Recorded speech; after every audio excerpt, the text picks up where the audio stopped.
We're getting back to it soon, but have a little patience. Let's get started. Another race for the world's greatest driver, Juan Manuel Fangio. Former world champion Jim Clark leapt into the lead. That's Clark's Lotus going like a bomb. And James Hunt is the world champion by just one single point. By being a racing driver, you are under risks all the time. And if you no longer go for a gap that exists, you're no longer a racing driver. And that is Michael Schumacher ahead, the world champion. To become a four-time world champion, Sebastian Vettel, Lewis Hamilton, champion of the world. That's for all the kids out there who dream the impossible. Max Verstappen, for the first time ever, is champion of the world. Oh my God! Max Verstappen, you are the world champion! The world champion! Hello and welcome to episode 31 of F1 in Review, the episode and the hour where we discuss the latest moves in the driver market and look forward to the return of the Singapore Grand Prix after a 2-season long absence from the calendar. I'm Tom Clabon and I'm joined as ever by Tristan Fancourt and Angus Gallager. A reminder that you can follow myself and Tristan individually on Twitter, as well as the F1 in Review accounts where we post these episodes sporadically once they've gone out live on River Radio. And we start off with the freshest piece of news that will affect the entirety of fans, drivers, garages, constructors, and that's the fact we're having more sprint events, as they're being called, for next season's calendar of Formula 1. There will be 6, doubling it from last year, and that means there'll be 1 sprint for every 4 races. This confirmation has been delayed by the FIA president, but our thoughts on this: we're having more sprint races, more sprint weekends, more points when it comes to the Drivers' and Constructors' Championship. Our thoughts on this news, lads? I enjoy the fact you said joined as ever. This is the first time we've all been together for a number of weeks now, so it's nice to have the full group, back together to discuss what I think is a bit of an interesting week in Formula 1 news. And yeah, we are starting with the sprint races, and I'm rather pleased because this is actually something we predicted successfully in the last podcast. I think, Tom, you said maybe 4, and I went up to 6. But we were around the ballpark, and not to blow my own trumpet, but 1 in 4. Yeah, that was successfully predicted by us, and it seems like quite a sensible number to me because they do want to have sprint races, and as I said last week as well, they're going to have some proper sponsorship for it. And I can't see any multinational corporation chucking a whole load of money at Formula 1 and then being like, yeah, so we're going to sponsor the sprint races. How many are you going to do? What's that? 2? Okay. That's not going to be enough. So 6 makes sense to me. It does add quite a number of points to the World Championship potential, for the drivers' potential, which, is not something to be turn your nose up. Those extra 8 points, per sprint race is not something that, any driver is not going to turn their nose up. And it does give us the opportunity to, I suppose, prolong the World Drivers' Championship, which, if you're at the Formula 1 management, kind of is the point. There's no point having the World Drivers' Championship all wrapped up with, well, let's say 5 races to go, because then everyone would sort of detune themselves from the sport a bit. There is a reason why last year was so exceptional, having it, that tiebreaker in Abu Dhabi on the last, race was incredible. In fact, it was Abu Dhabi's moment to shine. Finally, all the money they've been throwing at the FIA to have them as the last race of the calendar finally paid off, eh? And it probably did, actually. Now I look back at it. My concern is, though, will the novelty wear off too soon with sprints? And that's one of the questions I have to you, because a lot of the fans, I think, are quite agnostic at the moment to F1 sprints because they don't impact the year too much. They were a novelty last year, and now they're less of a novelty this year, but we only had 3. Would you say 6 is too much, and it's going to force people to take a side? And do you think, therefore, people are going to turn off the idea? Well, I mean, my thoughts on sprint races, I've said in the past, I'm not a fan, and I don't think I'll change that view for a while. But, I mean, No, actually, I don't mean. I'm going to stick to my view. I found the news that more sprint races was announced today. I'm not a fan personally. I just don't like the idea of them. I can see that they want to increase the popularity of the sport, which it seems to be at an all-time high, and they're keen on making sure that there's an even wider fan base. And it's been proven. They've done statistics. They've done studies showing that both the viewership and the income of F1 has increased because of the sprint races. The income shouldn't be a rocket science, I think, because if you get more crowd in on a Friday night when it's qualifying instead of practice, and you get more crowd in on a Saturday afternoon or later on a Saturday afternoon when you've got a sprint and actual race situation rather than qualifying, the income's not a surprise.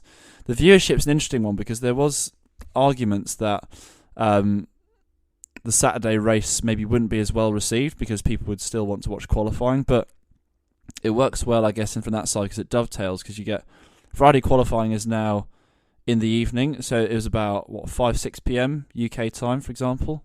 So just after work, people finish work on Friday, want to go watch some F1, so that works quite well. So that the viewership and income are both increased, so therefore it's seen as a popularity increase and also a success commercially. And you're right, Tristan, it does affect the point standings quite a bit. I mean, this year with the championship lead for Verstappen being so high, the effect for a sprint race you can't really measure it. But when you have 6 sprint races a year and 8 points for a win, that's 48 points. That is a lot up for grabs for both the championship fight, constructors fight, and also some lower placings in the order. So they can definitely become more high stakes, or will become more high stakes. But I still, my thoughts are, I did very well biting my tongue and looking from the other side, playing devil's advocate. But I just don't think they add anything. So this news is disappointing for me. I get that it increases the popularity and the income, but it's not for me. It's just I'm a traditionalist. Maybe I'm a dinosaur who can't move from the traditions of the past, but I like my race weekend with a practice. It's on. You don't have to watch it, but you can if you want. Building up into Saturday qualifying, which is the absolute peak of Formula One machinery at pace and driver skill at speed, and then the race, the grid is set, and you can have an interesting finale and see how it progresses from there. So maybe I'm just boring, but the sprint races, and some people would say I am, but maybe the sprint races are just not for me. And I think it opens the door for, they're trying things, and I appreciate the fact, to be fair, that they haven't gone straight in with something ridiculous like reverse grids, or something even more stupid like sprinkling the track, as Bernie Ecclestone used to. Well, that sounds really dodgy out of context.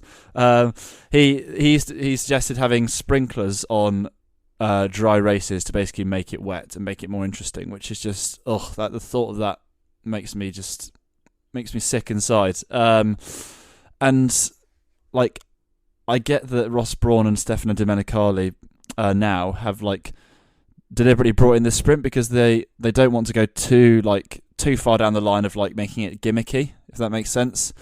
But I think I'm just traditional. So personally, I wouldn't change how it was. If it ain't broke, don't fix it.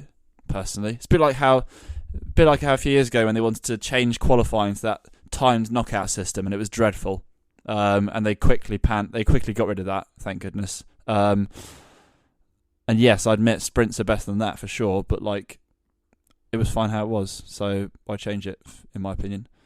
But as our skeptic in chief, Angus, and to answer the question that I sort of posed, Brett, this is going to force people to become less agnostic, less apathetic towards the sprint races, right? They will have to take a side. As our chief skeptic, how do you think the fans are gonna react once we get to this many sprint races? Once it does have such an effect on the championship leaderboards? I think we have there's enough of a fan base who are still from the older. I don't want to divide the fan base into pre-Netflix and post Netflix, but yet.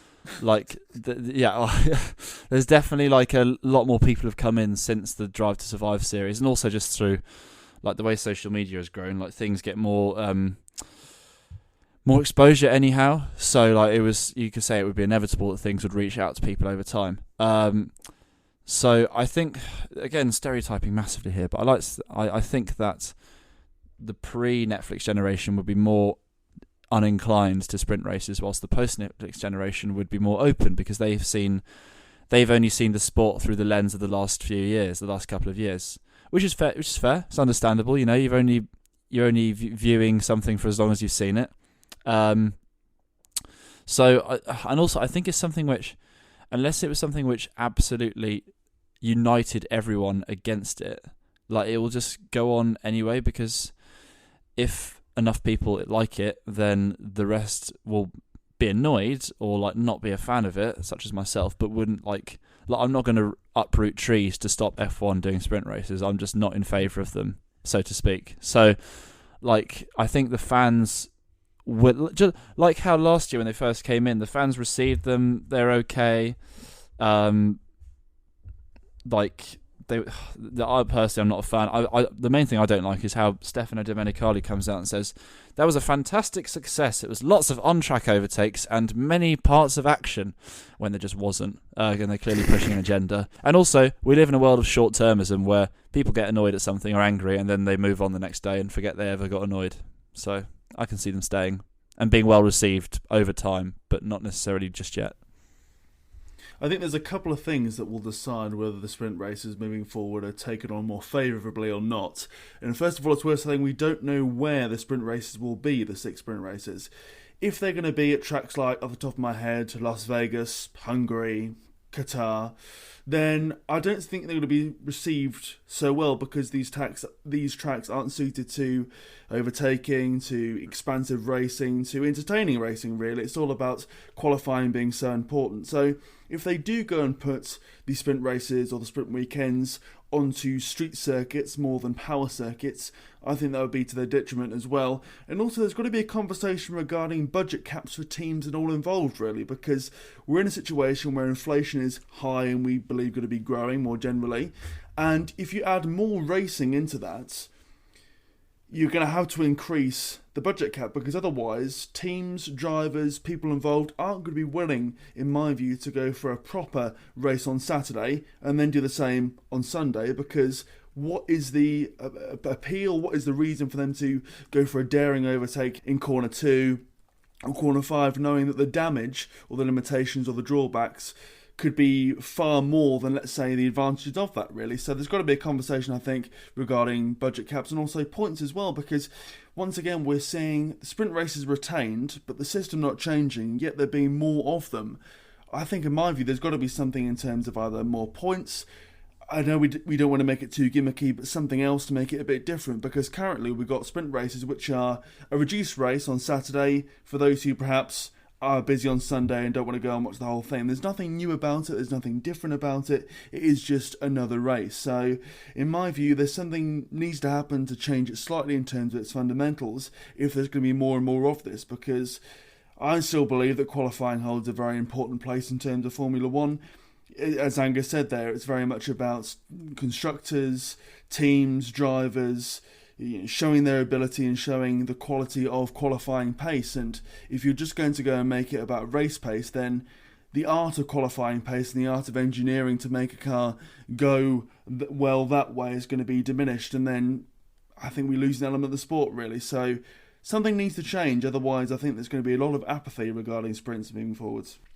And we move now to the news that Nicolas Latifi will not be racing at Williams next year, and we believe in Formula 1 more generally. It was announced on their social media page on the 23rd of September that the driver and the team were parting company at the end of the season when his contract would run out. It's not yet been decided or indeed made public about who is going to partner Alex Albon for next year when it comes to Williams.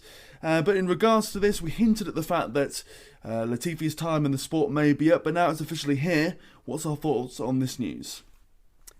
Yeah, and it's not a very surprising move, is it? Because I think I will balance what I say over the next couple of minutes out with a good thing. But we start with the more negative sides of Latifi's career.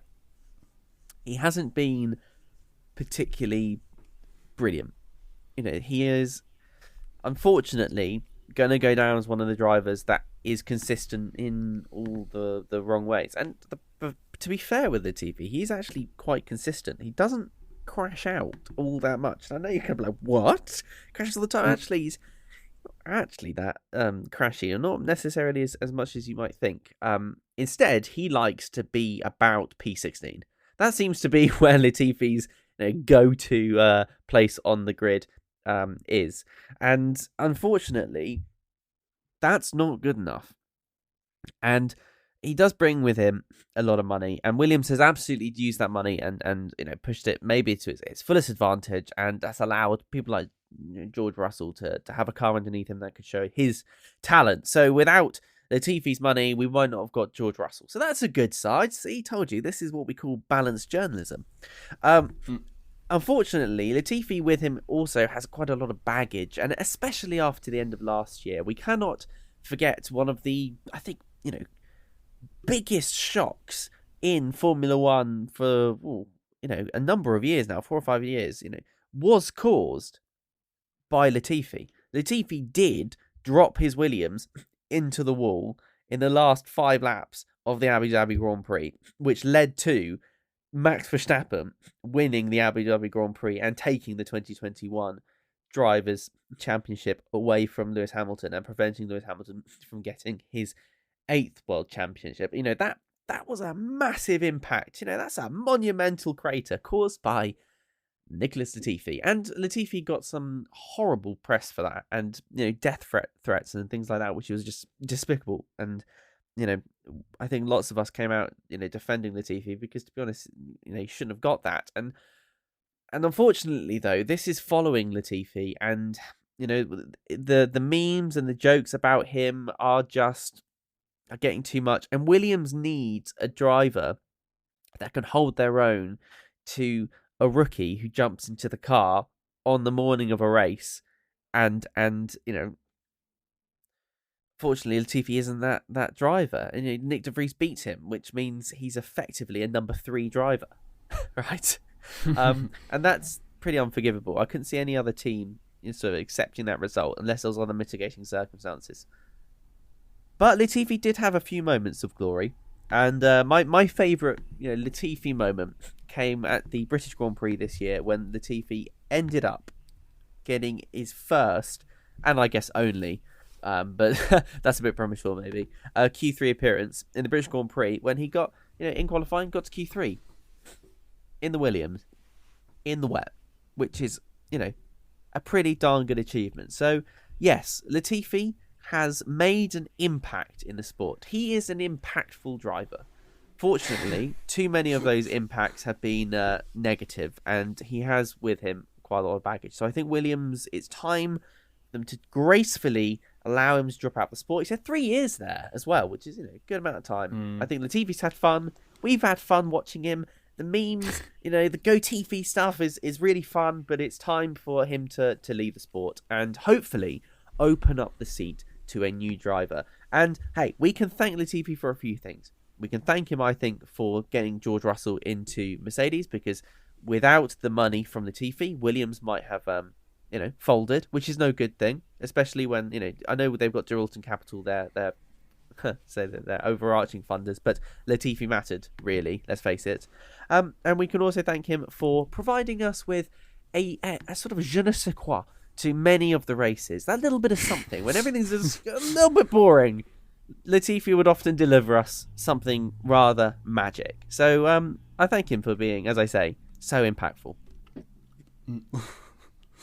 Oh, impactful is a beautiful word to describe him. I'm sure he'd be delighted to hear that. What to say about Nicolas Latifi?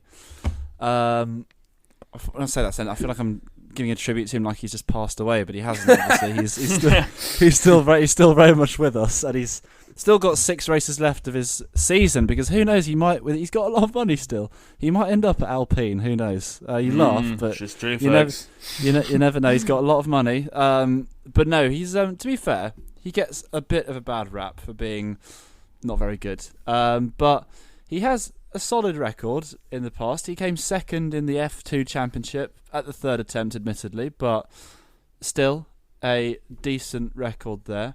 He's had a couple of other not bad results in other junior Formula categories. I'm literally looking through his results now, and there aren't that many good ones, I'll admit. But at the same time, he has had like a stellar record in F2, and he's shown moments in F1. He's shown moments, but I think the main thing is that his moments haven't been persistent and long enough. I think 2020 was a strange year because, for many things, of course, but for him, he was rookie in the sport in a truncated year across a shorter period in a pandemic year. So if there's any year to get up to speed with your teammates and your colleagues and your mechanics and everything, it's not the year. That's not the year to be it. And he did okay. Like, he's up against George Russell, who's been in that car a year. 2021, he showed definite signs of improvement. Him technically getting the first points ahead of Russell for Williams that year because he crossed the line ahead of Russell in that Hungary race. So yeah, that was a very notable achievement, which I think for me, we talk about his best moment in F1. I think for me, his 7th place, because he drove a very mature race that day. He was up I know there was the absolute Bottas bowling at the first corner, but Latifi was in the right place at the right time to go through. He was running third for a little while and did get passed by faster cars, admittedly, but he had good pace throughout the race, so he maintained it in 7th. So that would be for me his best moment. But other moments, like he got points in Belgium as well, the same race that Russell got second. His Q3 appearance in Silverstone, which was just completely out of the blue. I know it was a wet session, so it was more likely for that surprise to pop up, but still, fair play to him. But yeah, I think that, to summarise, his moments were few and far between. His moments were not long enough. But at the same time, it's not. I don't want to say it's not. It's a surprise that the money has been left alone in terms of Williams' decision, because we've seen drivers with moments but not persistent talent, such as the two that come to mind are Pastor Maldonado and Marcus Ericsson, who had talent but couldn't deliver for long enough, or were too inconsistent. They both had serious money, as does Latifi, and they stayed in the sport for a while. But I think Williams, if it's serious about progressing up the grid again, it needs 2 strong drivers. Alex Albon's clearly a strong driver, and it now needs to, in my opinion, they've got options from junior drivers, like Logan Sargent, who's currently 3rd in F2 in his first year. It's been touted because he's in the Williams Academy, and he's won races in F2 this year, showing good speed. But for me, if they want to take themselves seriously, they need a second experienced driver alongside, or someone. I say experienced, I'm not including Nick Devries, but in terms of his age, he's got motorsport experience, being an F2 and Formula E champion, and of course, what he showed on debut was quite stunning a couple of weeks ago. So for me, they need to be serious about hiring a new driver who, yes, may need to have a bit of money behind them for sure, but also has a bit of pedigree in F1 or has motorsport pedigree. But yeah, Nicolas Latifi. We talk as if he's leaving F1. Genuinely, with the money he has, wouldn't rule it out that he could pop up at Haas or Alpine's probably a stretch, but because I don't think he's on their radar. But he could pop up at Haas maybe, and that's probably the only other option now that Zhou was confirmed, which we'll go into later. But yeah, Nicolas Latifi, he gave us many moments, and he seemed as well. I mean, we don't know the bloke, of course, but he seemed like one of the nice guys from the outside. Just seemed like very likeable. Very affable, got on well with his team, worked hard.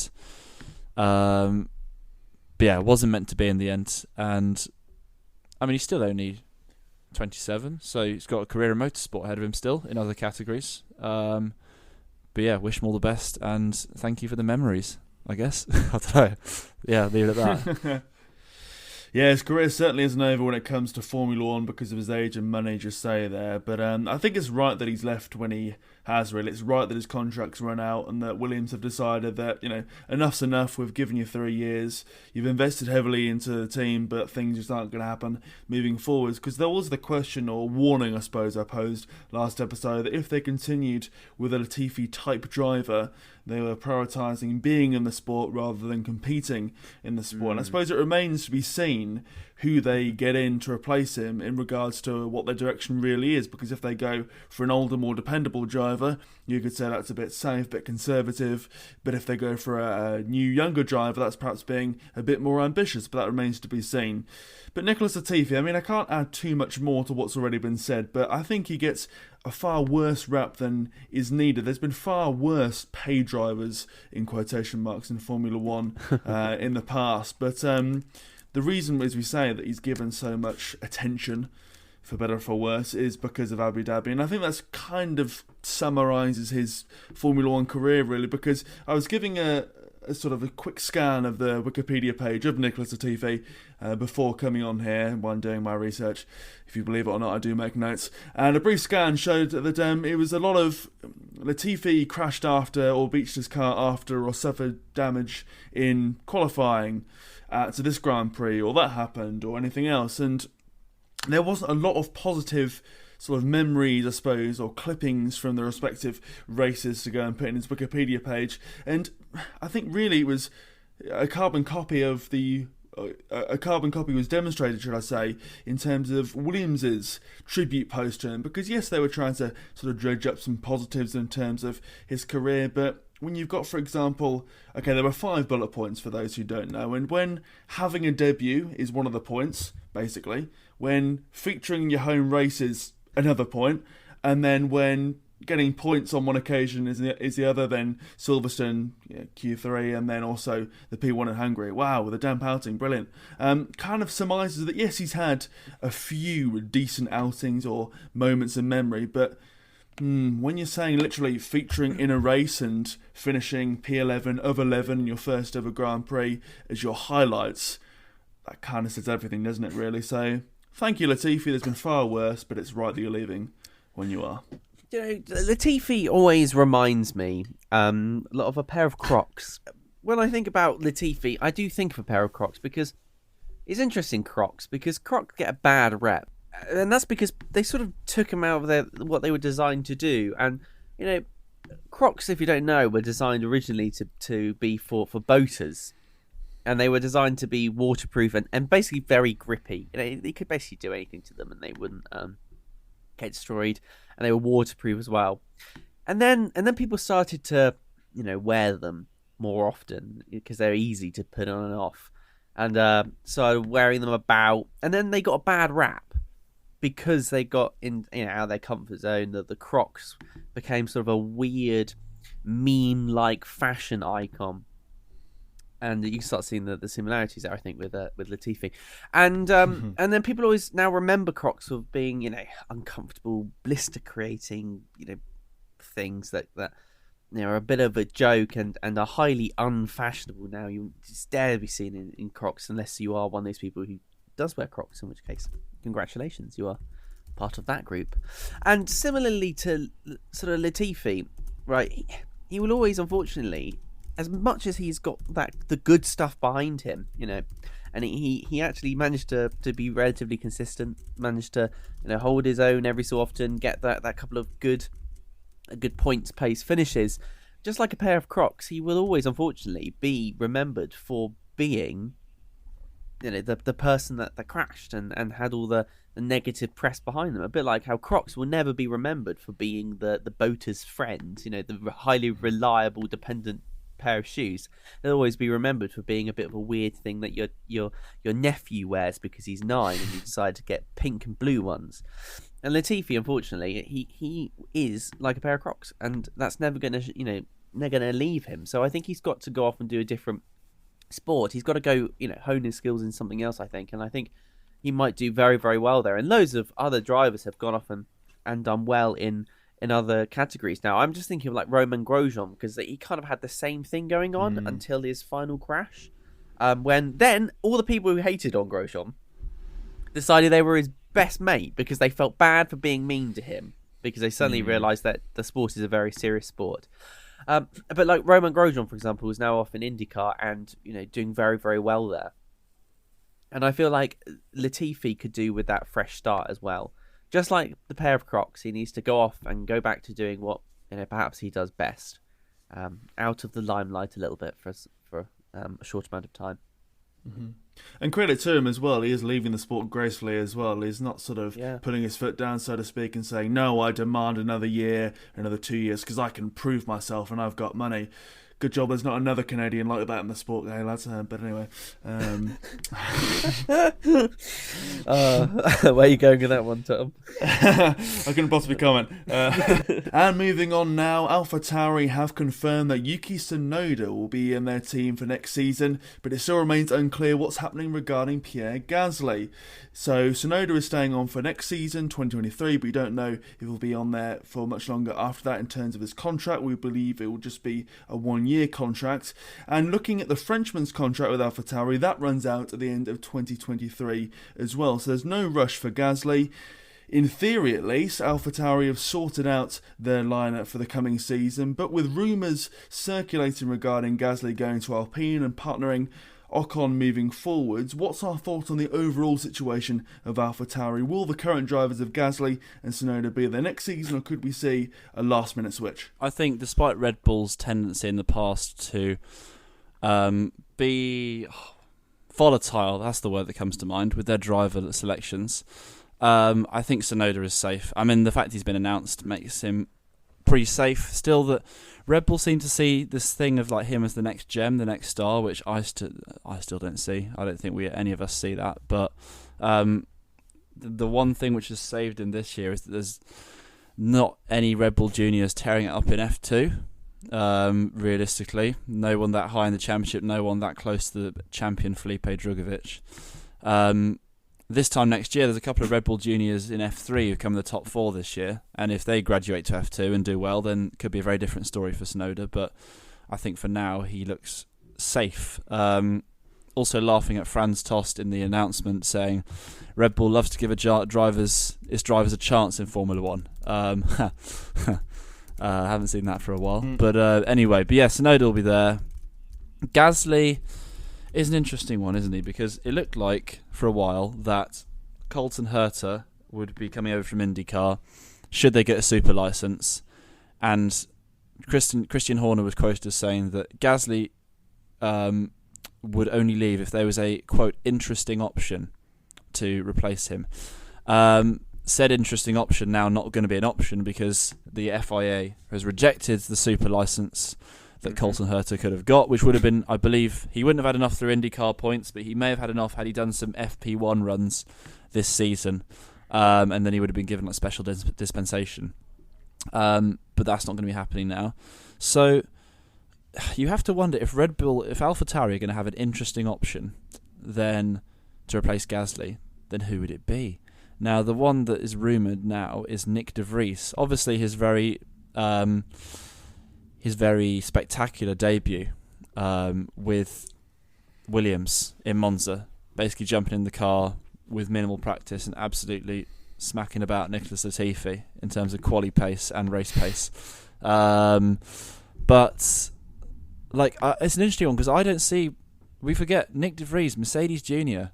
Would Toto Wolff let Nick DeVries, admittedly a Nick DeVries who is older, go through the net and let him go into a Red Bull stable? Because we're basing it on very small evidence, but could Nick DeVries be a replacement for Lewis Hamilton one day alongside George Russell? It's viable. It's as viable, I'd say, as Esteban Ocon going back there. So I can see DeVries definitely being the interesting option because he's clearly very quick. And he's older, he has pedigree outside Formula 1, as we mentioned earlier. But I just can't. I don't know about a Red Bull Junior having been just in the Mercedes stable. So I don't know about that because for me, he would be the only. If you look at the rest of the options out there, so I'm thinking off the top of my head, people like Schumacher, Giovannazzi, Hulkenberg, any number of junior drivers, either like Felipe Drugovich or Logan Sargent, or Jack Doohan is another one. None of those are as interesting, in inverted commas, as Nick DeVries. So, for me, unless Alpine desperately want Gasly, then they would be in a situation where they'd have to go for someone else because Gasly, unless there's a valid option for replacing him, would stay at Alfa Tauri. And I just can't see Toto Wolff letting Nick DeVries go to letting letting him go to Red Bull would just be, I think, an own goal in my opinion. So for me, Tsunoda's safe, like he's been confirmed. I think Gasly at the if Red Bull had got Colton Herta, I think Gasly to Alpine would definitely have been on the cards. But I just can't see Mercedes letting Nick Devries go to Alfa Tauri. I could be proved completely wrong, as is the way of F1 silly season, but I think that Gasly and Tsunoda looks like it will still be the combination next year. At the moment, that's my gut.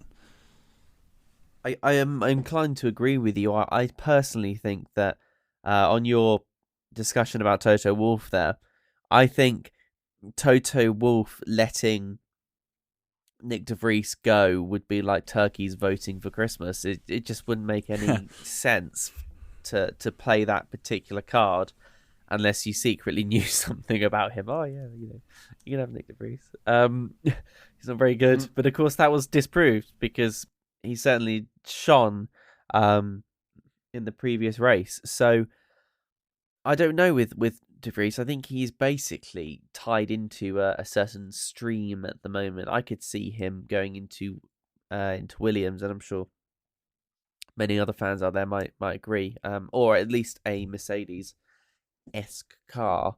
It's like McLaren or something like that as well. They could go there and eventually up into Mercedes if and when Hamilton retired. But to be honest, Mercedes kind of have a pick of the crop, to be honest, at the moment. So we'll come back to that, I think, because I'm not totally sure De Vries would get it.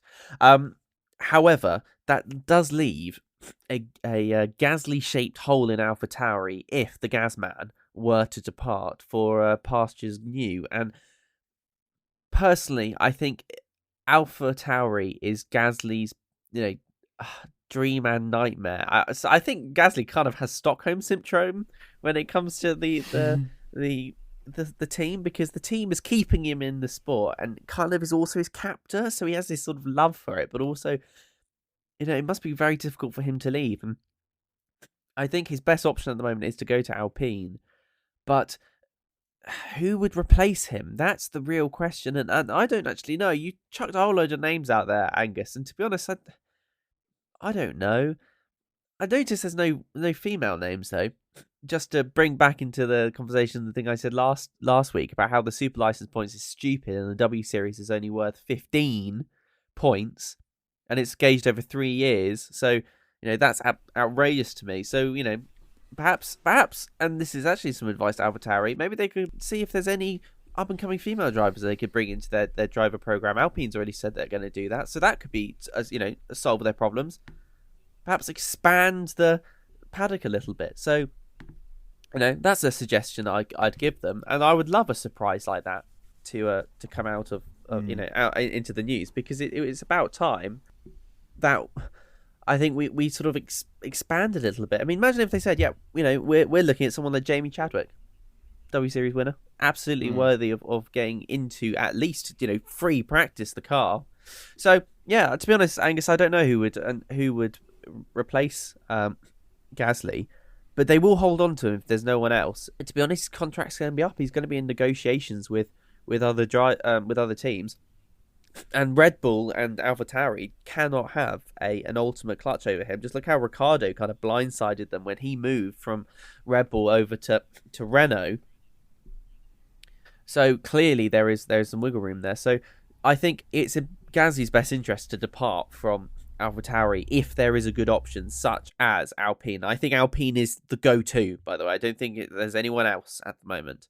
And I think Red Bull would support that. But I don't know what Alfa Tauri would do without Gasly, because he is a pretty big supporting truss for the team. Without him, a lot of the knowledge and experience is lost, and Tsunoda is nowhere near on the same level, I think, at the moment as Gasly in terms of just reliability and knowledge of the team. And it's a big thing to build that trust and relationship. That's partly why Lewis Hamilton, for example, has said he's not going anywhere away from Mercedes, because he's got that big sort of family-esque connection now. So it's a real tricky one. It really is. But I think AlphaTauri could do themselves a favour by looking outside the box, thinking outside the box a little bit, and maybe, as I say, looking to alternative options to bring in a new driver. But I guess that also ties into the fact that I think in parallel to that, the FIA need to assess the way they hand out points, because otherwise we get into weird situations like with Herta, where he doesn't have enough points to get into the sport. So yeah, there is a couple of things that need to change, but I guess we'll wait and see. They might pull the driver from nowhere. I mean, it wasn't a huge surprise, was it, when Yuki Tsunoda was announced as staying on for another season when it comes to Alfa Tauri? And that means now that Alfa Tauri, when it comes to their competitors in the midfield, hold all the cards really, because their driver lineup is set for next season. If Alpine wants to go and get Gasly, they have to come there with a huge bag of cash and go, "We'd like your French driver, please." And that's before we look at the personal relationship between Ocon and Gasly, which I understand from karting days wasn't too harmonious, shall we say. So Alpine are in a bit of a pickle really, because they've either got to go to Alfa Tauri and say, "Hello, we'd like Gasly and here's millions of pounds," or they've got to go back to Daniel Ricciardo, a driver who left them for pastures new, greener pastures, and say, "Hello, we'd like you back please," after you, well, in many ways stabbed us in the back really. So Alpine, through the whole Piastri fiasco, have really left themselves with a lot of work to do, and time is running out really. But Alfa Tauri, I think they played a blinder in many ways in terms of consistency and security moving forwards by tying down Tsunoda. The question now is, how will he do next season? Because this season has been very average, not only for Tsunoda, but I think the team as well, really. And I think if Gasly were to leave, a huge part of the pyramid were to disappear, and maybe the house of cards in many ways comes falling down, because the pipeline in terms of talent when it comes to Red Bull is very, very dry. I mean, they could, for example, go to someone like Nick Devries and say, "We like you very much," but once again, that is a situation where Devries would have to leave the Mercedes Academy or have no connection with them. He couldn't continue to be having conversations with Toto Wolff while driving for the Red Bull B team, or sister team as they love to be called there. So a big decision for DeVries, a big decision for Alfa Tauri moving forwards, but there really isn't a lot of drivers out there. We'll get onto some of the names that have been circulating in just a bit, but there's not too many drivers out there who are quote-unquote race ready really for Formula 1, or have Formula 1 experience at the very least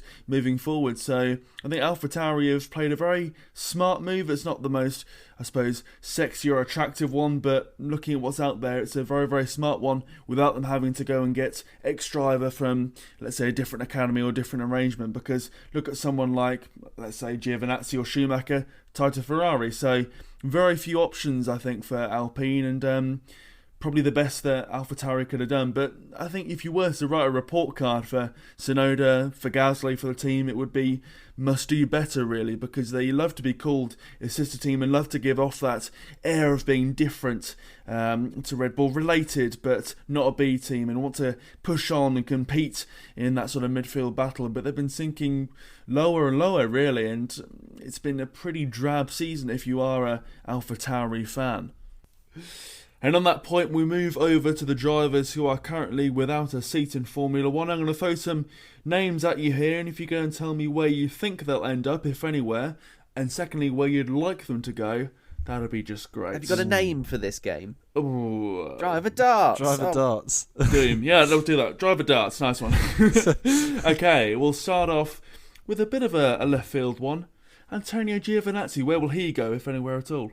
Oh, he's not in the he's not in the sport, so he's not going to get in though, is he? Yeah. Stay out. Well, he's technically a reserve driver for Ferrari if you count that as being in the sport. But will he go elsewhere? Will that be the peak of his power after he's been dumped from Alfa Romeo? What's our thoughts? You might well get into Ferrari if you go by what one of the ex-Ferrari bosses said this week, which was Leclerc is missing something in his fight for the World Championship. Points and a decent team lineup. So maybe Ferrari isn't. I know. So maybe Ferrari's not quite back in Leclerc, but Giovannazzi could well go back into Sauber. They might well be Sauber Audi soon, but Alfa Romeo Sauber. But again, I don't think that's going to be anytime soon. I'd like to see him stay out of the sports. No offense, Antonio. I know he's a listener of the podcast. No offense, buddy.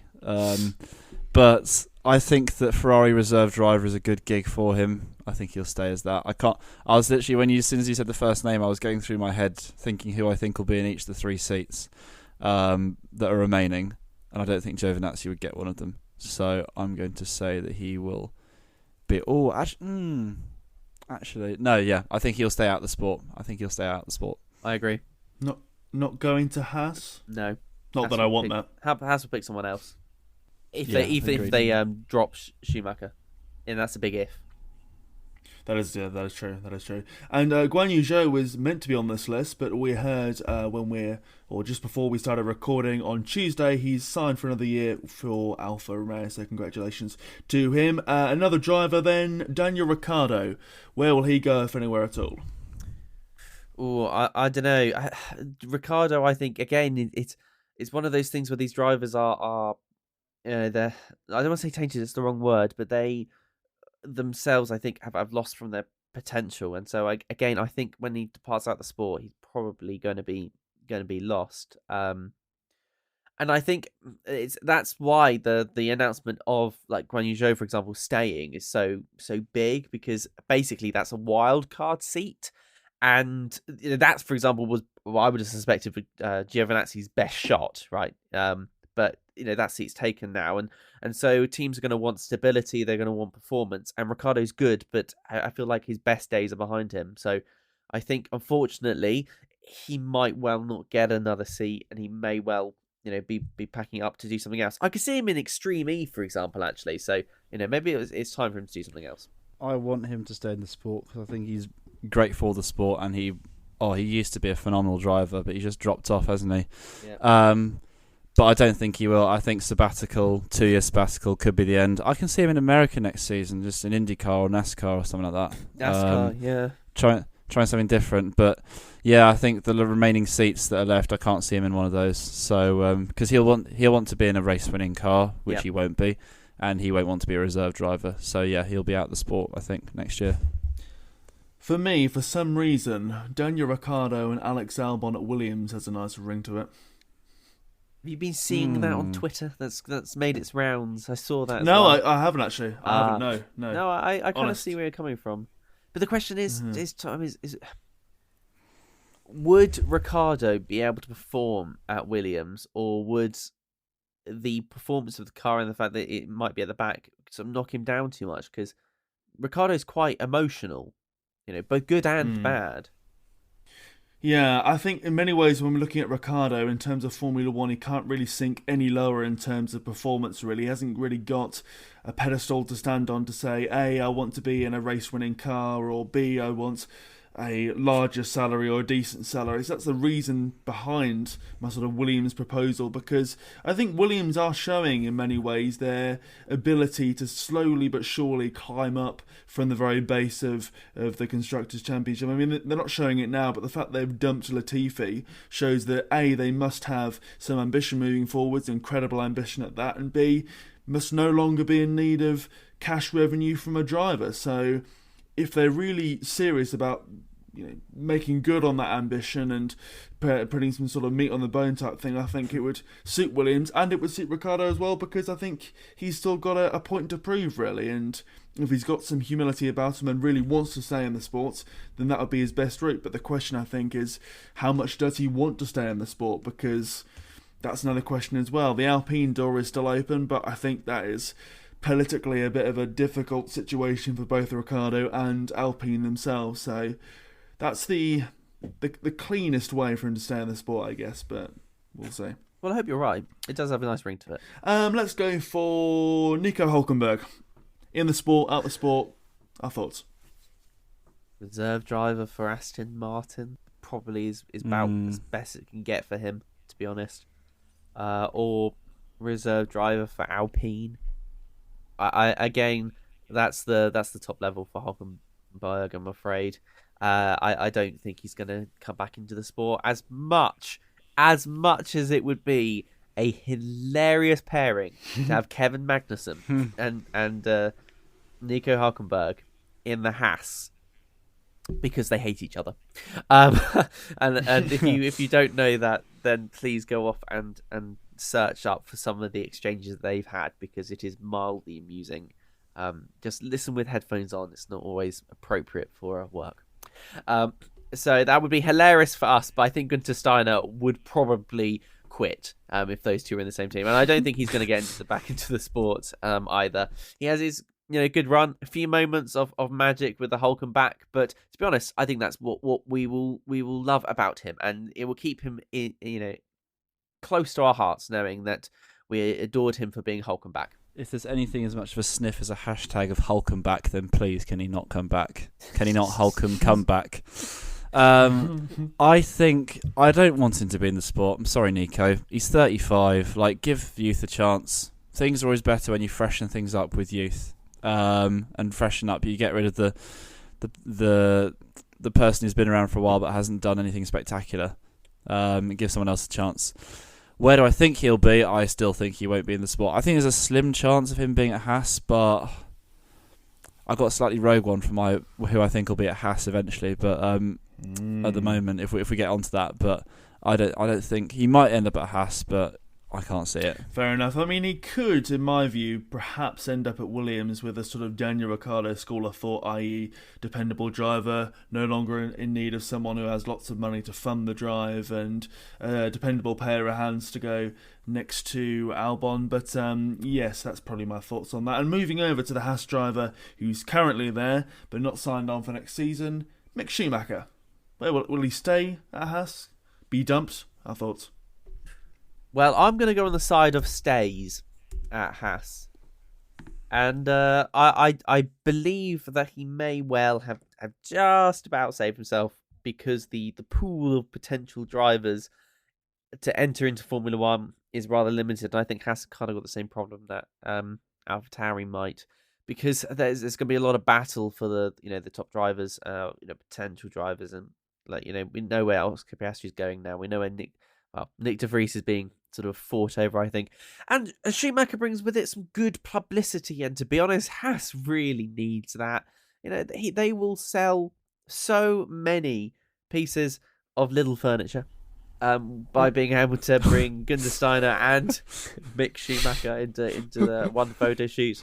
And that's really good, and they need that partnership there. And I think Schumacher is just about held on to his own, and he's got his first points now under his belt. So I think they'll retain him. I think they'll retain him with some caveats and say, well, look, old chap, we know who your father is, and we know some big boots, but it's time to sort of step up a little bit, and hopefully he will do next season. But I don't think this will be his breaking season. I think that will be down to next year. I think they'll give him an extra year because of the car difference. I'm not convinced personally. I think if selling little bits of furniture decides your driver lineup, I think you could argue that'd be taking the mick, but no, it's thank you. That's So on a serious note, I think that I don't think he'll be in the sport. I think I'm going to say he's going to be in the World Sports Car Championship or something like that. But no, seriously, I think that very specific. Haas's patience may well have run out with him. I think that there are more lucrative options out there in terms of funding who are the same pace, if not quicker than him. I think that it's interesting you say because you think he'll stay, because from the stuff that I read on websites, and my website's not being Twitter, so I trust my sources a lot more. They think that the ones that I've read, F1 journalists think that Schumacher is as good as gone from Haas. They think that he's basically there's not much that can happen for him to stay now, and that they're looking around for other options. So I'm going to say, and he's also cut ties with Ferrari now, so he won't be a reserve driver there. So for me, I think maybe reserve driver for Aston Martin. We'll just give them every driver on the F1 scrap heap can be given to Aston Martin. As a reserve. They could have 10 reserve drivers. But no, I think that Schumacher, for me, out the sport completely. I have to agree. I have a horrible feeling, and it's not personal, but my old nemesis, Giovannazzi, is going to return. I just have a feeling, Just have a feeling. But yeah. And finally, we've hinted at him, we've spoken about him, Nick Devries. Where will he go? Oh, that's an excellent question, isn't it? Williams, because that seems like a solid idea to me. Gives him some good opportunities as well. Gives him some good opportunities in a car that he knows he can actually drive, which is a big help. If you're going to pick a team, right, and everyone's asking you who do you want to go to, then you have to think rather tactically, and he knows how he does in the Williams. So that's quite nice. That's a sort of try before you buy sort of scenario, which in Formula One does not happen very often, if at all. And so, he has tried the team, and if I was him, I would think about that line of succession. Okay, you go from Williams, and then you have the option then to go to McLaren. You have the option to go to Mercedes, and I think playing that maze game, I think has the options to go down any possible route from Williams. So yeah, that's where I would go if I was him.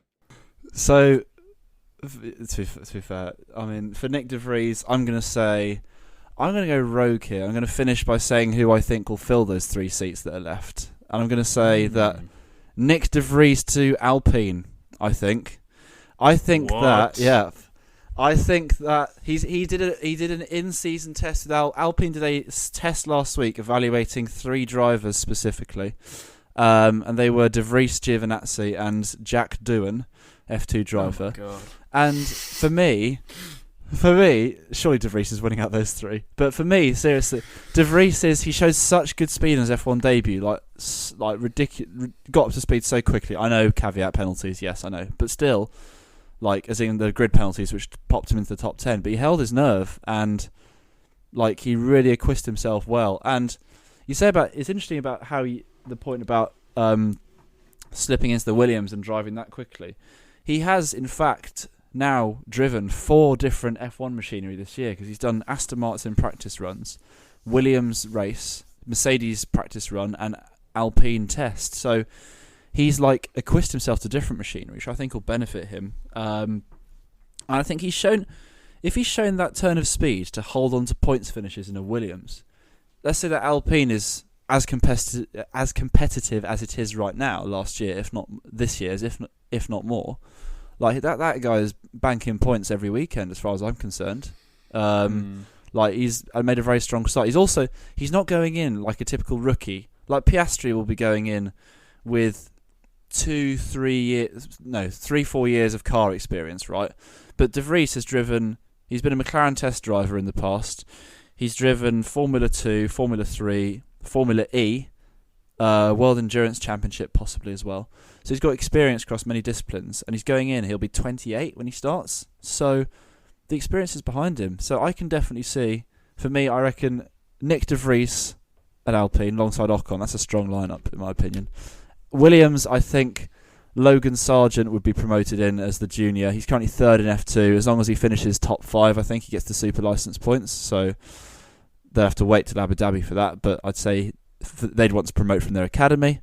And then I'm going to throw possibly a very rogue shout out there for the Haas seat. I'm going to go Nicolas Latifi is going to slide his way in there with his money, his big his Lavazza bank account. He's just going to slide in there ahead of Magnussen and Giovannazzi, and he's going to nick that final seat and be basically exactly the same deja vu, because it'll be a Magnussen and then a driver who is, semi-fast but prangs a bit. So that's my very very rogue shout. But I think De Vries to Alpine is a bit rogue but less rogue. But we'll see. I see the logic with that one. I don't think Haas are in a scenario where they need Latifi. We'll see. Yeah. But then again, I suppose with the Mazepin money leaving, yeah, and also even 2.5 weeks ago, Nick De Vries was kind of like, oh, he probably won't get an F1 seat, and now we got 3 teams all clamouring for his services, so things can change quickly, as they may still change. And it seems that's all we got time for in terms of episode 31 of F1 in Review. Thank you very much for listening all the way to the end of this one, be that on your preferred podcast provider or via River Radio, be that live or via the Listen Back feature. A reminder, you can follow myself, Tristan, and the F1 in Review account on Twitter. F1 in Review account is just all like that, no underscores, no nothing, just the words. And next we look forward to the Singapore Grand Prix.